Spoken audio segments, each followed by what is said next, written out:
Above and Below by Josh Alfred. The last time humans had walked freely under the sun was nearly a century ago. That's what the history books said, anyway.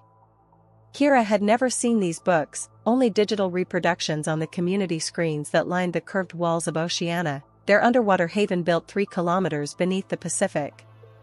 Kira pressed her palm against the thick glass of the observation deck. Outside, a school of bioluminescent jellyfish pulsed through the darkness, their gentle blue glow a stark contrast to the artificial lights that bathed Oceana's domes in perpetual daylight. "Still watching the jellies?" her father asked, coming to stand beside her. Dr. Rin Nakamura was the community's lead marine biologist, a second-generation deepdweller. His parents had been among the first to flee below when the surface became uninhabitable. Wondering what they'd look like in real sunlight, Kira murmured. Her father's reflection in the glass showed his customary grimace whenever the surface was mentioned. "Probably dead. That's what happens up there." But that wasn't strictly true anymore, and they both knew it. The council announcement 3 days ago had changed everything. After 97 years of exile beneath the waves, a team of scientists was preparing to escort the first civilian family back to the surface. The climate had stabilized enough, they claimed. It was time to begin the long process of reclamation. And the Nakamuras had been chosen. The preparation chamber was clinically white, nothing like the blue-green hues of their underwater home. Kira sat rigidly as Dr. Chen applied a final layer of protective film to her skin. "This polymer will help shield you from UV radiation," the scientist explained. "The atmosphere is still thin in places, and your skin has never developed natural defenses against solar radiation." Beside her, Kira's younger brother Mako fidgeted with the collar of his specialized suit. "Will we see trees?" he asked, eyes wide with wonder. At 12, he'd grown up on stories of forests and mountains, mythical places that existed only in virtual simulations. "Maybe saplings," Dr. Chen replied cautiously. "The reforestation drones have been working for decades. Some areas show promising growth." Their mother, Lynn, hadn't spoken since they'd entered the chamber.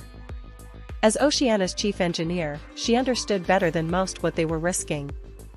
She caught Kira watching her and attempted a smile that didn't reach her eyes. "Final checks, everyone," announced Dr. Abrams, the expedition leader. "Protective suits sealed. Oxygen reserves at capacity. Communication links active. The ascent will take approximately 4 hours to allow for gradual decompression." Kira's stomach nodded as technicians guided them toward the vertical transport. A sleek capsule that would carry them through the water column, through the boundary that had defined humanity's limits for nearly a century. "Remember your training," her father whispered as the doors sealed. "No matter what we see, we stay together." The capsule hummed to life, and Kira felt the subtle shift as they began to rise. The first shock was the light. Even through the capsule's filtered viewports, the sunlight was blinding. Kira squinted against it, tears streaming down her face despite the protective eyewear. The transport had broken the surface in what Dr. Abrams called a controlled zone, a stretch of coastline that environmental sensors had deemed safe for human reintroduction. The second shock was the vastness. Oceana's largest dome was barely half a kilometer across. But the surface, the sky stretched endlessly upward, a blue so intense it hurt to look at it. Kira felt her chest tighten with something between wonder and terror. As the transport docked with the coastal platform, a weather-beaten structure that had maintained automated functions throughout the long human absence, Dr. Abrams addressed them one final time. "We'll proceed in stages. First, observing from within the platform's shielded areas. Then brief, protected exposure. We have 6 days scheduled for acclimatization before attempting to venture inland." But schedules, Kira would soon learn, meant little to a world reclaiming itself after human absence. On the 3rd day, the storm came. It wasn't supposed to happen. The meteorological data had predicted clear conditions throughout their scheduled stay. But the surface climate was still volatile in ways the predictive models couldn't fully capture. Kira watched from behind the platform's reinforced windows as winds whipped the sea into a frenzy. Lightning split the sky, and for a moment, she thought longingly of Oceana's steady, engineered environment. "Systems damage in Sector 4, reported one of the technicians, voice tight with concern. "The platform's eastern shield wall has been compromised. Evacuate to the central chamber," Dr. Abrams ordered, but it was already too late. The explosion came with a deafening crack, a power conduit rupturing under strain. Kira was thrown across the room, ears ringing. Through dazed eyes, she saw the eastern wall give way, saw daylight flooding in where it shouldn't be. Saw her brother, Mako, pinned beneath fallen equipment, directly in the path of unfiltered sunlight. His screams cut through the chaos. Kira scrambled toward him, ignoring the warnings shouted by the scientists. Her protective suit had torn along her left arm during the fall, but she didn't notice, not until she reached Mako and felt the burning sensation begin. It started as warmth, then prickling, then searing pain. Where the sunlight touched her exposed skin, it turned angry red almost immediately. Blisters formed as she watched, horrified yet unable to look away. "Kira! Mako!" Their father reached them first, dragging them both back toward the shadows, but the damage was already done. Mako's face, the visor had cracked in the impact, was mottled with angry red patches that were rapidly blistering. "Burns," Dr. Chen said grimly, applying emergency medical spray to their injuries. "Severe radiation burns.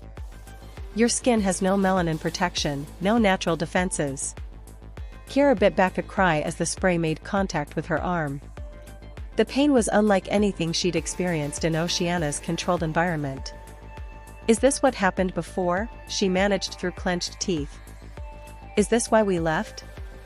Dr. Abrams exchanged glances with her father. "It was worse," her father finally said. "Much worse. The ozone layer had completely collapsed in those days. People burned within minutes of exposure." "But you said it was safe now," Mako whimpered as the medics wrapped his face in healing bandages. "Safer," corrected Dr. Chen. "Not safe. The Earth is healing, but it's not whole. Not yet." Their mother, who had been helping secure the damaged section, finally reached them. Her face went pale at the sight of their injuries. "We need to go back," she said firmly. "This experiment is over." "Lin," their father began. "Look at them, Ren. Look at what the surface did to our children in mere seconds of exposure." Kira, through her pain, saw something pass between her parents, some unspoken communication forged through decades together. "It's not just about us," Kira said quietly, surprising herself. "It's about whether humanity stays down there forever or finds a way to come home." The scientists fell silent, and even her mother's protest died on her lips. "We knew there would be setbacks," Dr. Abrams finally said. "The question is whether we learn from them or retreat." Outside, the storm continued to rage, as if the earth itself was passing judgment on their presumption. Kira looked down at her burned arm, the skin already beginning to blister and peel. The pain was excruciating, unlike anything she'd known in the protected environment of Oceana. Yet beneath the pain was something else, a determination she hadn't known she possessed. The surface might reject them now, might burn and blister their undersea softened bodies. But they were still humans. And humans had once belonged here. "We can't stay in the platform," her father said, breaking the silence. "The damage is too extensive." "The transport," Dr. Chen began. "Also damaged," interrupted a technician. "We're effectively stranded until repairs can be made or rescue arrives from Oceana." For the first time, real fear flashed across Dr. Abrams' face. "Then we need to find shelter inland. Away from the storm surge. Inland. Away from the water that had been their home and protection for generations. Into a landscape none of them truly understood." Kira exchanged glances with Mako, saw the same mixture of terror and determination reflected in his eyes, partially obscured by medical bandages. "We'll need better protection," her mother said, the engineer's mind already working on solutions. The suits weren't designed for prolonged surface exposure without the platform's additional shielding. There's an old research station about 3 kilometers inland, said one of the geologists. If it's still standing, it might offer temporary shelter. 3 kilometers across the surface. Under a sun that had burned them through broken barriers in seconds. Kira swallowed hard, looking down at her blistered arm. This was what coming home meant. Pain. Adaptation. Learning again how to exist in the world that had once been humanity's birthright. We'll leave at dusk, Dr. Abrams decided. When the sun's radiation is at its lowest. As the others dispersed to gather supplies and prepare, Kira remained beside her brother, both of them damaged by their first true taste of the world above. Do you think we made a mistake? Mako whispered. Coming up here? Kira considered this as she watched the storm begin to abate through the remaining intact windows.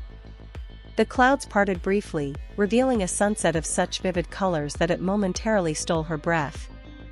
No, she said finally. I think we're just remembering what we forgot. How to be surface dwellers again. The sun slipped below the horizon, painting the unfamiliar world in gold and crimson. Soon they would venture out into that world, burned but not defeated. Above and below, perhaps humanity's future contained both.